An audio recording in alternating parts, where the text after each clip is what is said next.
여러분, 오늘 제목은요, 평안하여 든든히 서가는 교회의 표어에 따라서 제목을 잡았습니다. 제가 부임한 지가 벌써 3년이 넘었어요. 만 3년이 넘었어요. 제가 엊그제 바로 이 자리에 서서 말씀을 전한 것 같은데 벌써 3년이라는 세월이 벌써 훌쩍 넘어가지고, 특별히 제가 그동안의 시간이 우리 교회의 어떤 기초 공사를 다지는 그 시기였다면, 올해 한 해는 그 파놓은 땅을 다시 한번 다지고 그 위에 그 철제비임을 받고 콘크리트를 부어가지고 든든히 더 튼튼한 기초를 형성하는 한 해가 되었으면 좋겠습니다. 그래서 오늘 2019년도 올 한 해가 먼저 든든한 기초 위에 서는 한 해가 되도록 하나님 그 감동을 주시고 제게 또 말씀을 주셨는데, 오늘 사도행전 9장 31절 말씀이에요. 그런 의미에서 한번 천천히 한번 의미를 생각하면서 읽어보도록 합니다. 시작. 그리하여 온 유대와 갈릴리와 사마리아 교회가 평안하여 든든히 서가고 주를 경외함과 성령의 위로로 진행하여 수가 더 많아지니라. 아멘. 그래서 오늘 2019년도 우리 교회 표어가 뭐라고요? 평안하여 든든히 서가는 교회. 사실 근데 여러분, 평안하여 든든히 서가는 교회, 이 초대교회 이야기죠. 근데 이 배경이 되어지는 초대교회는요, 사실 평안할 수 있는 환경이 아니었어요. 사도행전에 나오는 초대교회는요, 핍박을 박해를 참 많이 받았던 교회입니다. 사도들은 복음을 증거하다가 체포되었고 위협과 목숨의 위협을, 생명의 위협을 받아야 되는 상황 가운데 있었어요. 그리고 여러분, 사도 야고보 또한 그 참수형을 당하는 그 비극적인 일이 벌어지게 되잖아요. 또한 교회 신실하게 섬겼던 스데반 안수사님이 잡혀가지고요, 돌에 맞아 죽게 됩니다. 그러니까 얼마나 그렇게 순교를 당하게 됩니다. 그래서 그들은 정든 고향과 집을 떠나 뿔뿔이 다 흩어지게 되었습니다. 그러나 그럼에도 불구하고 그들의 교회가 날마다 아름답게 성장했습니다. 어떻게 그럴 수가 있겠습니까? 주님과의 만남이요, 그들의 인생을 바꿔놓았기 때문입니다. 바꿔놓아서 그들을 훌륭한 믿음의 사람들로 만들어 오심으로 말미암아 그 성령의 뜨거운 시험이 그들을 강하고 담대한 믿음의 사람이 되어줌으로 말미암아 외부의 핍박, 외부의 어려움, 그 모든 문제가 있다 할지라도 더 주 앞에 든든히 주를 섬기는 아름다운 교회로 자리매김하게 되었다는 거예요. 여러분, 아무리 박해를 가하고 생명을 위협해도 그 교회 안에 생명이 있으니까 더욱더 생명력 있게 부흥하며 성장하는 놀라운 역사가 일어나게 되었습니다. 오늘날 우리 많은 사람들이요, 교회 성장을 이야기합니다. 그리고 교회 성장의 조건으로 훌륭한 시설과 잘 짜여진 행정 조직을 이야기해요. 여러분, 그러나 초대교회는요, 그런 좋은 시설도 없었고 어떤 잘 짜여진 행정 조직조차 없었습니다. 오히려 초대교회는요, 생명을 위협하는 핍박과 박해가 그림자처럼 늘 따라다녔던 교회가 바로 그런 교회예요. 초대교회예요. 그럼에도 불구하고 초대교회는 어떻게 됐다고요? 날마다 주께서 그 수를 더하심으로 말미암아 놀라운 부흥의 역사를 경험하는 교회가 되었다. 거룩한 믿음의 행진이 진전되었던 그런 바로 그 교회가 바로 그 교회였던 것이죠. 여러분, 그러면 여러분, 그렇기 때문에 그럼에도 불구하고 여러분, 오늘 그 이유를 본문 31절 말씀에서 찾아볼 수 있습니다. 31절 말씀을 한번 보도록 할까요? 31절 말씀을 같이 한번 읽어보도록 합니다. 시작. 그리하여 온 유대와 갈릴리와 사마리아 교회가 평안하여 든든히 서가고 주를 경외함과 성령의 위로로 진행하여 수가 더 많아지니라. 저는 우리 교회가요, 하나님의 뜻에 따라 날마다 부흥하는 거룩한 구원의 행진이 계속되어지는 교회가 될 수 있기를 꿈꿉니다. 소망합니다. 여러분들 그러시죠? 아멘. 그렇다면 초대교회가 이처럼 놀랍게 성장하는 비결이 과연 어떤 것이었는가, 네 가지를 오늘 본문 가운데 살펴보기 원합니다. 첫 번째, 한번 따라할까요? 평안한 교회. 평안한 교회. 첫 번째가요, 평안하여예요. 평안하여. 31절 다시 한번 말씀 보시게 되면 여기 보면은 그리하여 온 유대와 갈릴리와 사마리아 교회가 어떻게 됐다고요? 평안하여 든든히 서가고. 근데 오늘 본문이 어떻게 시작되고 있어요?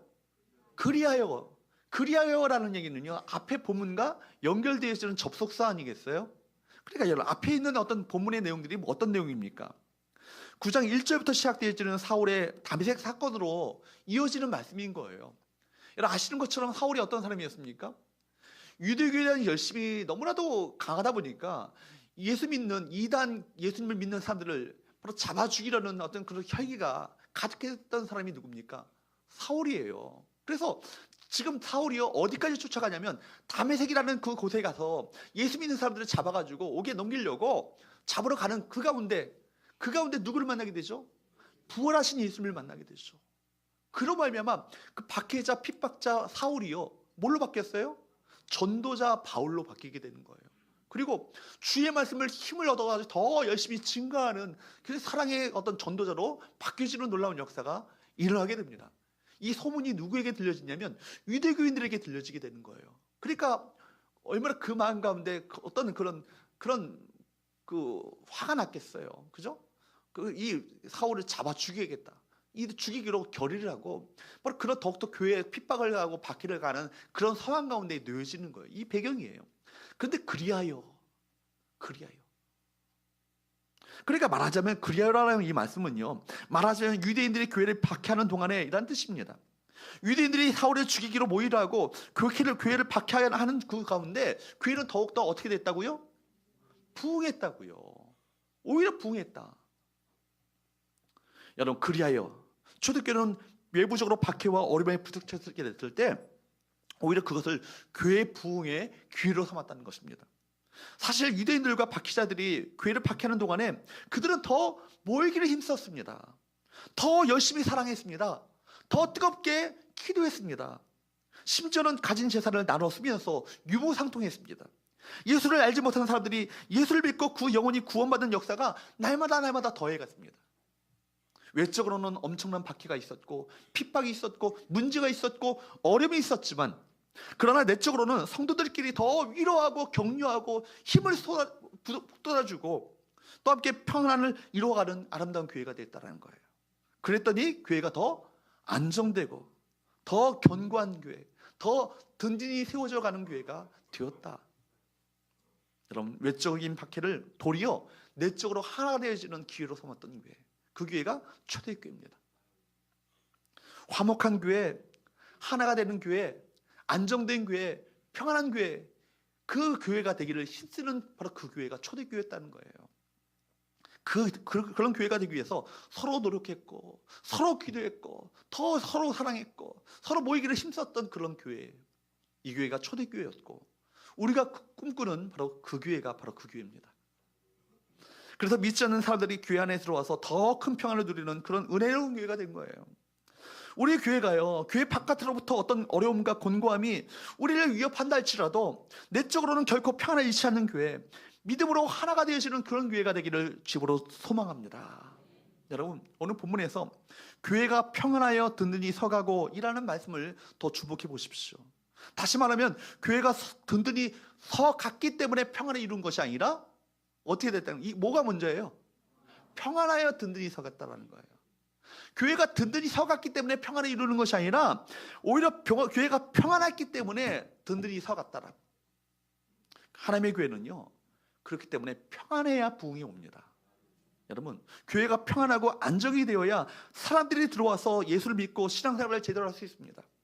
만약에 교회가 시끄럽고 복잡하다, 매일 싸운다 한다면요 그 교회 안에 있는 사람들도 신앙생활하기가 참 힘들어요. 제가 98년도에 그 강도사 때, 저도 그때 강도였습니다. 강도사 때 싸움난 교회에 한번 있었거든요. 그때 얼마나 지옥인지 모르겠어요. 교회 생활이 지옥이더라고요. 그냥 교회가 서로가 막 목사와 장로들끼리 싸우고 권사들끼리 싸우고 이 싸움 나는 교회가 되니까 교회가 결국 분열되어지고 결국 교회가 깨어지고 말았어요. 그때 얼마나 그 마음 가운데 저도 상처를 받았는지. 여러분 근데요 제가 얼마 전에 몇 년 전이죠. 길 가다가 그때 섬겼던 교회 집사님을 만난 거예요. 그 집사님이 저를 먼저 알아봤어요. 목사님 이거 너무 반가워가지고 막 달려와가지고 막 저를 막 껴안으려고 그래요. 여자 사람인데 막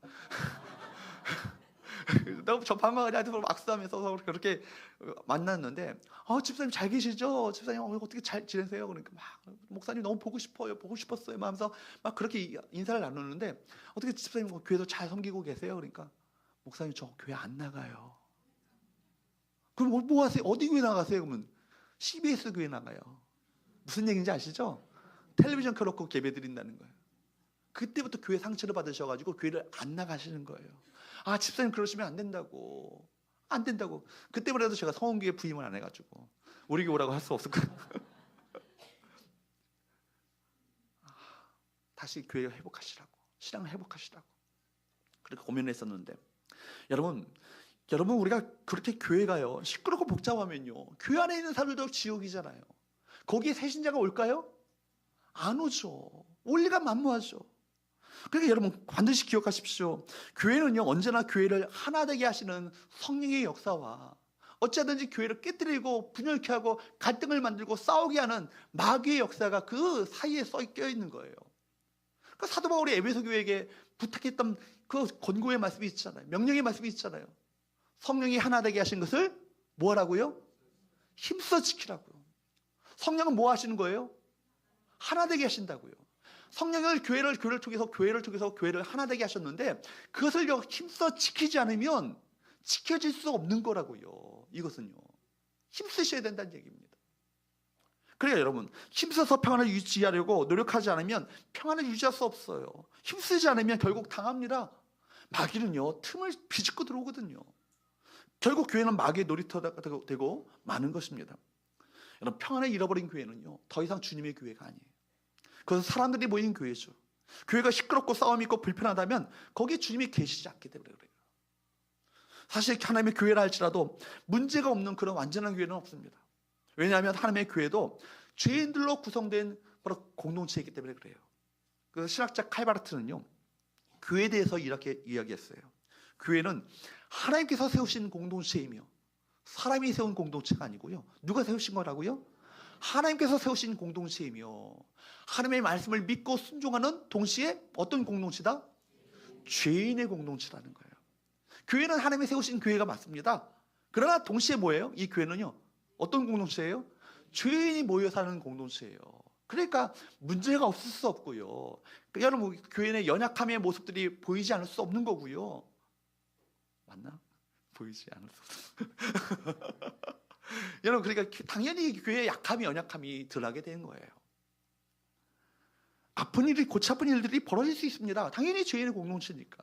그러나 그럼에도 불구하고 우리가 교회의 평안을 위해서 서로 노력하고 힘쓰시고 교회의 평안을 지키기 위해서 헌신하셔야 된다는 거예요.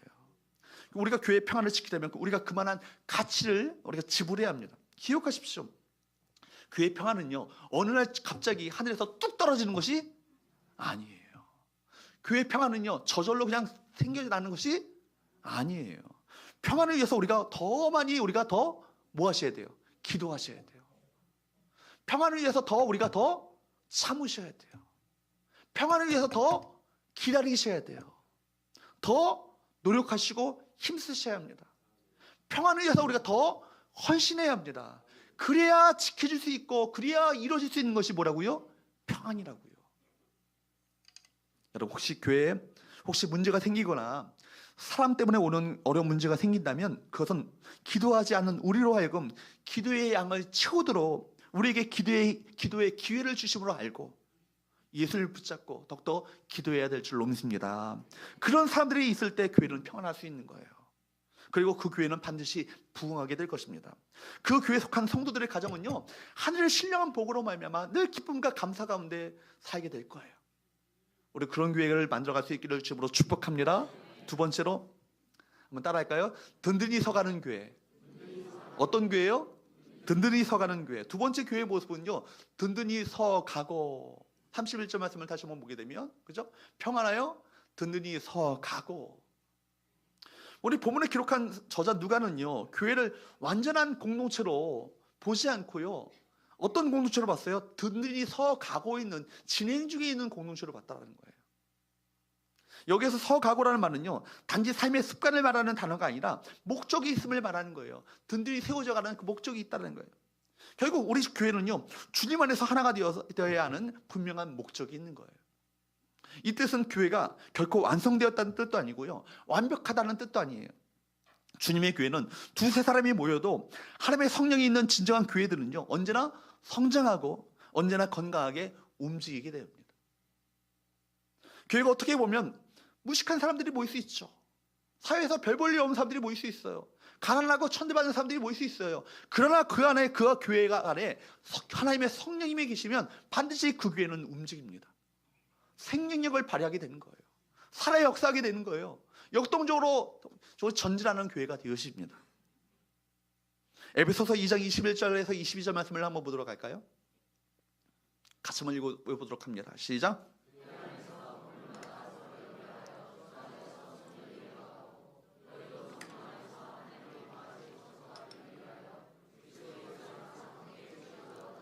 여기 보십시오. 여기 보면은 완료형이 아니죠. 동사를 한번 보시라는 거예요. 뭐예요? 현재 진행형이에요. 되어 가고. 또 뭐라고요? 함께 지어져 가는이라.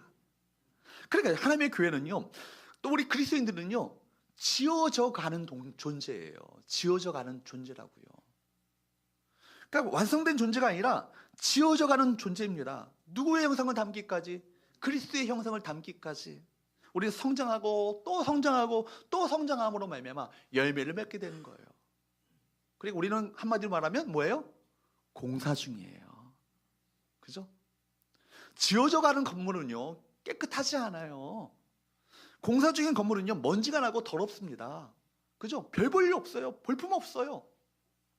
그러나 이 건물은 머지않아 언젠가는 설계되도록 화려하고 아름답게 변하게 될 줄로 믿습니다. 여러분, 우리가 그렇게 변할 거예요. 서로 인사합시다. 당신은 공사 중입니다. 그리고 또 이렇게 인사합시다. 공사 중인 공사 중인 당신은 그렇게 아름답게 변할 것입니다. 여러분, 현재 자신의 모습을 가지고 우리 자신을 평가하고 다른 사람을 평가하지 않기 바랍니다.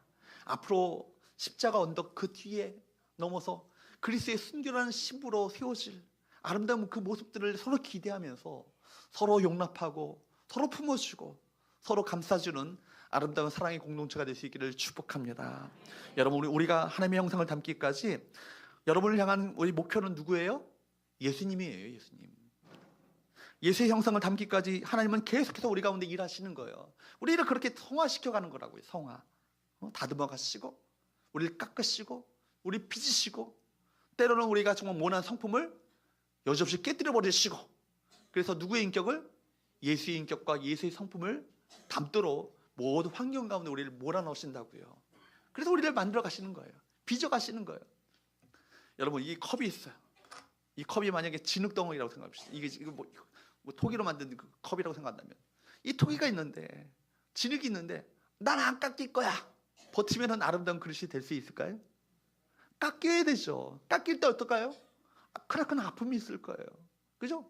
빚어갈 때 크나큰 쓰라린 고통이 있을 거예요. 상처가 있을 수도 있어요. 그러나 그렇게 빚어가는 주님의 손길이, 토기장애 대신 하나님의 손길이 바로 그 그릇을 빚어갈 때 그릇은 마침내 아름다운 그릇이 되는 것처럼 우리 인생이 그렇다는 거예요. 눈을 뜨시기 바랍니다. 눈을 감고 계시면요, 제가 그 눈 감으신 분은 자꾸 이렇게 눈을 이렇게 주목하게 되니까 제가 설교를 하다가도 자꾸 왜 저분이 내 설교가 마음에 안 드시나? 저를 얼굴을 보기 싫으시나? 이런 생각이 드는 거예요. 그러니까 눈을 뜨시고, 여러분, 우리는 지어져가는 존재라고요.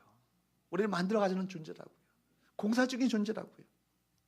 언젠가는 그리고 그리스도의 순결한 신부로 다시 서게 될 줄로 믿습니다. 그러므로 교회에 완벽을 요구하지 마세요. 교회 완성을 요구하지 마시라고요. 이 세상 가운데 완벽한 교회는 없어요. 천상의 교회야 완벽하겠지만 이 지상의 교회는요, 허물 많고 실수 많고 문제가 많은 교회예요. 그러나 문제가 덜 없도록, 그 교회가 어려움이 더 문제가 실수가 없도록, 연약함이 없도록 우리 만들어가는 책임이 우리가 가운데 있는 것이죠. 죄인들의 공동체. 그러나 한 가지는 여러분 확인하십시오. 교회가 잘하고 있는가? 교회가 성장하고 있는가? 교회가 움직이고 있는가? 교회가 영적인 생산을 하고 있는가? 여러분, 이것을 확인하셔야 돼요. 우리 교회가 든든히 세워져 가고 또 아름다운 이 많은 영혼 구원의 열매들을 맺어가는 그런 교회가 되시기를 축복합니다. 세 번째, 한번 따라할까요? 하나님을 경외하는 교회. 하나님은 어떤 교회? 경외하는 교회. 세 번째 교회의 모습은요, 주를 경외하며. 주를 경외함과. 여러분, 주를 경외함이 결국 무엇을요? 부흥을 가져왔다고, 번성을 가져왔다고 성경은 우리에게 말씀하고 있습니다. 여러분, 본문 한번 보시면 주를 경외함과, 그죠? 주를 경외함과. 여기서 주를 경외함이라는 말은요, 하나님을 두려워했다는 얘기입니다. 여러분, 신앙은요, 하나님을 경외하는 거예요. 여러분, 하나님을 두려워하는 것, 하나님을 경외한다는 뜻이 무엇이겠습니까? 하나님을 공포의 대상으로 삼는다는 것이 아니에요. 하나님을 두려워한다는 것은요, 하나님께서 지금 살아 역사하신다는 것을 믿고 그분이 우리 인생 가운데 주인 되심을 인정하는 것이 바로 하나님을 경외하는 거예요. 여러분, 이 예배 가운데 주님께서 살아계셔서 여러분 지금 눈 감고 계신 것을 보신다는 것을 알고 계십니까? 여러분, 지금 살아 역사하셔서 지금 이 자리에, 이 단상에 저 대신에 주님께서 서셔서 여러분 한 분 한 분을 아이 컨택 하시면서 바라보신다면 우리 예배 태도가 어떻게 될까요? 바짝 긴장하겠죠. 혹시 내 졸고 있는 모습을 보질 않을까? 그죠? 이 시간 한 말씀이라도 들려지는 그 말씀을 주님의 음성으로 듣고자 한다면 어떻게 될까요? 그 말씀을 내 신비 가운데 어찌하든지 그 말씀을 새기고자 하는 그 마음으로 그 말씀을 받을 거예요. 찬양을 할 때도 습관적으로 찬양하는 것이 아니라 살아 역사하신 그 하나님께서 면전에 우리 가운데 계시고 우리 찬양을 받으신다고 생각한다면 뜨거운 감격 가운데, 뜨거운 기쁨 가운데 희열에 차서 주님을 찬양하며 경배하는 그 예배 태도가 우리 가운데 나타나게 될 거예요. 이것이 주님을 경외하는 자의 예배예요. 여러분, 그 살아계신 하나님을 느끼고 그분의 주인 되심을 인정하는 사람들의 예배는 달라지게 될 것입니다. 그러므로 하나님을 경외한다는 것은 무엇을 말합니까? 그분의 최고의 가치를 인정하는 걸 말하는 거예요. 여러분, 하나님을 경배한다는 것, 경배, 예배한다는 것, 월십, 이 말의 어원이 뭐예요? 월스, 가치 아니에요, 가치. 그죠? 최고의 가치를 주님께 드린다는 거예요. 돈을 최고의 가치로 생각하는 사람은 어떨까요? 그 사람은 돈을 예배하는 사람이에요. 돈을 경배하는 사람이에요. 목사님, 돈 맛을 몰라서 그렇지. 돈이 얼마나 좋은데. 그 사람은요, 돈 예배하는 사람이에요. 그러나 우리 인생의 최고의 가치는 누구예요? 하나님이시고 예수님이라고 고백한다면 우리는 누구를 경배하는 거예요? 하나님을 경배하는 거예요. 그러므로 여러분, 우리가 하나님을 경외함으로 예배를 드릴 수 있기를 바랍니다. 이 한순간에, 이 한 시간만 예배하는 것이 아니라 우리 삶 가운데 매 순간을 하나님을 경외함으로 하나님을 예배하는 삶을 살 수 있게 되기를 축복합니다. 하나님을 예배하는 삶을 산다는 것을 뭘 말하냐면 하나님을 내 인생의 최고의 가치로 인정하고 그분을 바로 내 인생의 주인 되심을 고백하며 주재권, 로드십을 인정하면서 그분의 순종하며 살아가는 것을 말하는 거예요. 하나님을 경외하게 될 때 우리 삶이 어떻게 달라지게 될까요? 그분을 경외함으로, 그분을 존경함으로 그의 말씀에 순종하게 된다면 어떤 희생의 대가를 치른다 할지라도 정말 하나님을 경외한다면 그 사람 가운데 원망이 나오지 않겠죠. 어떤 억울한 일이, 어떤 불행한 일이, 어떤 해석할 수 없는 일이 벌어진다 할지라도 이 모든 것이 주님과 관계되어진다면 아멘으로 받아들이게 될 거예요. 왜냐하면 하나님께서는 놀라우신 이 세상 만물을 통치하시고 주관하시는 하나님께서는 이 모든 과정을 인생의 단면을 통해서 결국 그분의 선을 이루어가시는 섭리가 있음을 알기 때문입니다.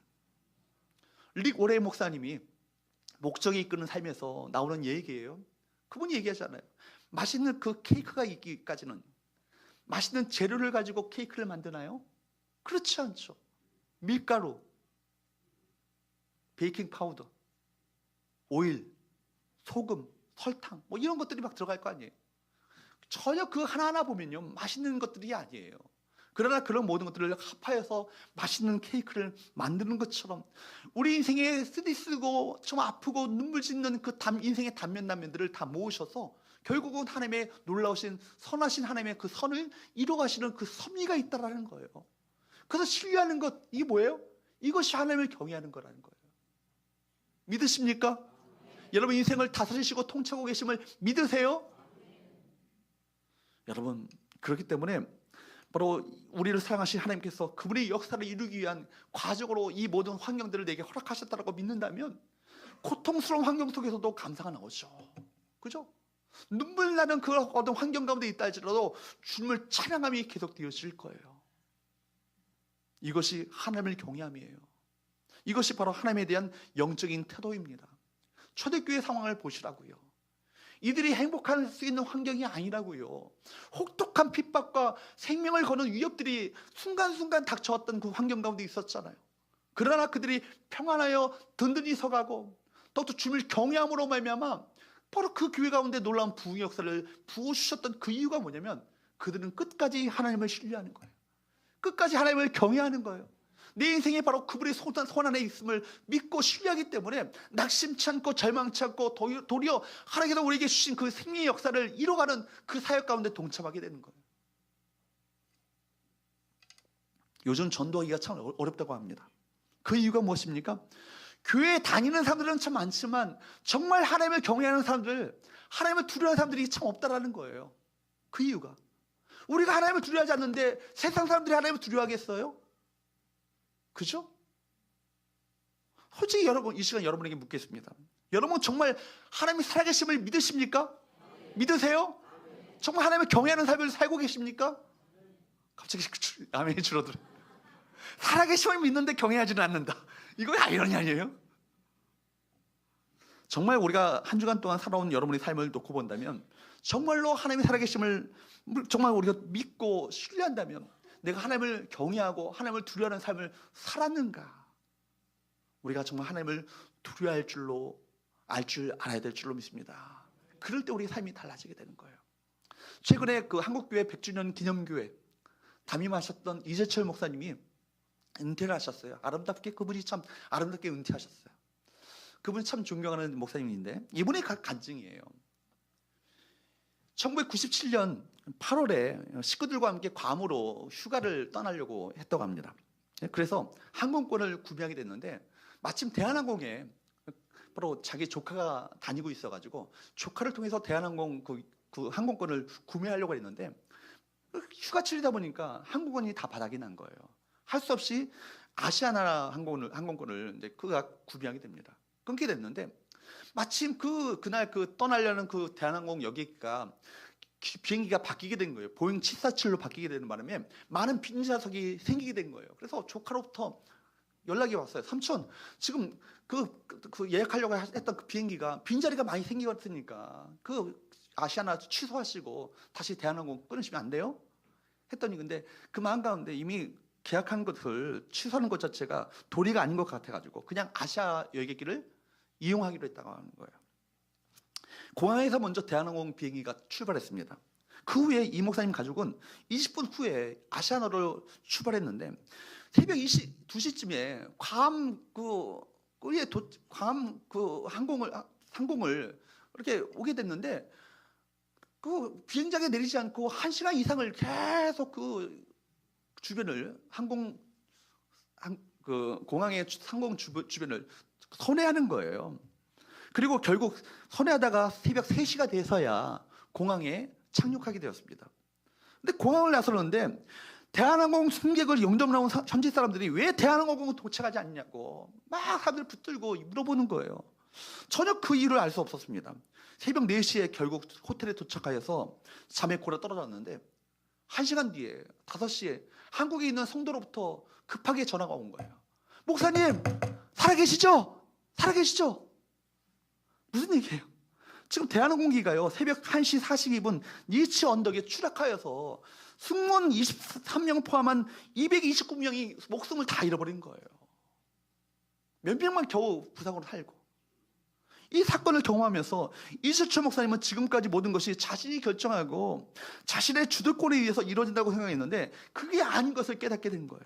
다시 한번 하나님 앞에 부끄럽지 않도록 나에게 다시 한번 기회를 주신, 하나님을 경외하는 삶을 살도록 기회를 주신 하나님께 정말 우리가 감사하면서 때로 마음 가운데 하나님을 정말 두려워 떨게 되어지는 그 마음을 마음 가운데 품게 되었다. 자신의 편의에 따라서 외면하거나 조종할 수 없는 절대 순종의 대상으로서의 하나님을 다시 한번 만나게 되어지는 기회가 되었다. 그래서 하나님을 두려워하게 됐다는 거예요. 그래서 바른 신앙의 궤도로 그가 진입하게 되었고 50대 나이에 홀로 제네바에 선교사로 가서 하나님의 명령에 순종하여서 3년을 섬기는데 순종하는 삶을 살 수 있게 되었다. 이번의 고백입니다. 여러분, 우리가 진심으로 하나님을 두려워하고 그리고 우리가 그렇게 거룩한 삶을 사는 모습을 세상 사람들에게 보이게 될 때 세상 사람들은 하나님을 더 경외하는 삶의 그 자리로 동참하게 될 거예요. 구원의 반열 가운데 그들이 동참하게 될 줄은 놀라운 역사가 나타나게 될 거예요. 정말 우리가 삶이 하나님을 경외하고 두려워하는 그 경외의 마음이 우리 가운데 회복되어진다면 우리 신앙의 태도가 달라지게 될 줄로 믿습니다. 하나님을 하나님으로 섬기고 주님을 주님으로 인정하는 아름다운 주님을 경외함이 우리 가운데 회복되어지는 저와 여러분 되시기를 주님으로 축복합니다. 네 번째 마지막으로 성령의 위로로 따라합시다. 성령의 위로로 진행하는 교회. 특별히 이 시간 여러분 성령의 위로하심이 저와 여러분 가운데 함께 있게 되기를 주님으로 축원합니다. 여러분 여기에 위로라는 말은요 권고하심, 인도하심, 후원하심이라는 말이에요. 성령의 위로하심이 우리 가운데 필요하죠. 성령의 권고하심, 인도하심이 필요하잖아요. 우리 후원하시는 역사가 있어야 됩니다. 바로 이것이 성령의 사역이죠. 근데 우리가 죽도록 충성하고 여러분 그렇기 때문에 성령의 위로를 기대하시고 성령의 위로를 받으셔야 돼요. 교회에서 일하다가 상처를 입어서도 그때 누구의 위로를 받으셔야 돼요? 성령의 위로를 받으셔야 돼요. 그런데 어떤 사람들은요 교회에서 일을 하면서 봉사하면서 성령으로부터 위로를 받으려 하지 않고 누구로부터? 사람으로부터, 때로는 목사로부터 위로를 받으려고 그래요. 기대할 거 없어요. 제 위로가 뭐가 여러분에게 힘이 되겠어요? 누구 위로 받으셔야 돼요? 성령의 위로를 받으셔야 된다고요. 한국교회에요 여러분 마귀가 돌아다니고 있어요. 어떤 마귀? 섭섭마귀. 사람의 위로를 받으려고 하니까 이 섭섭마귀가요 사람들 막 뒤로 흔들어 놓는 거예요. 이 섭섭마귀 앞에서는요 목사, 선교사, 장로, 권사 여지없어요. 다 나가 떨어져요. 여러분 사람의 위로를 받으려고 하면요 여지없이 우리 마음 가운데 실망이 찾아옵니다. 성경에 말하잖아요. 주께서 말씀하시잖아요. 누가복음 말씀해 보게 되면 너희들이 사람으로부터 상이 없으면 더 좋다고, 복이 있다라고. 누구의 상이 크다고요?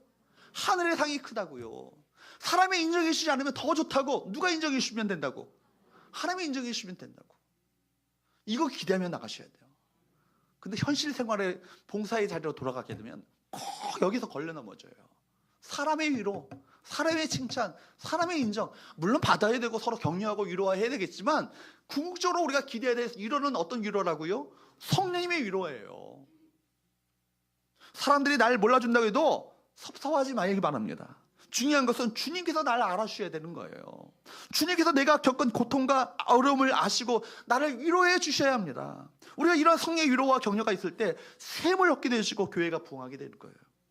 그런데 성령의 위로라는 이 말 앞에 여러분 본문 한번 보세요. 본문의 앞에 보게 되면 각주가 있죠. 저는 2번 이렇게 돼 있어요. 보이시나요? 제 얼굴에는 안 나와 있어요. 성경에 나와 있어요. 성경. 보이셔요? 성령의 위로 앞에 각주가 보이셔요? 풋노트가 있어요. 그죠? 밑에 뭐라고 있어요? 후원으로. 그러니까 성령의 위로라는 말은 뭘로 번역될 수 있다는 이거야? 성령의 후원으로. 성령의 후원을 받는 교회 얼마나 든든한 백이에요? 그렇죠. 여러분 미국 LA 처음 못 가봤습니다. 근데 듣는 얘기예요. 미국의 서울에서 미국의 LA로 갈 때 몇 시간 걸리나 그래요? 11시간 걸린대요. 11시간.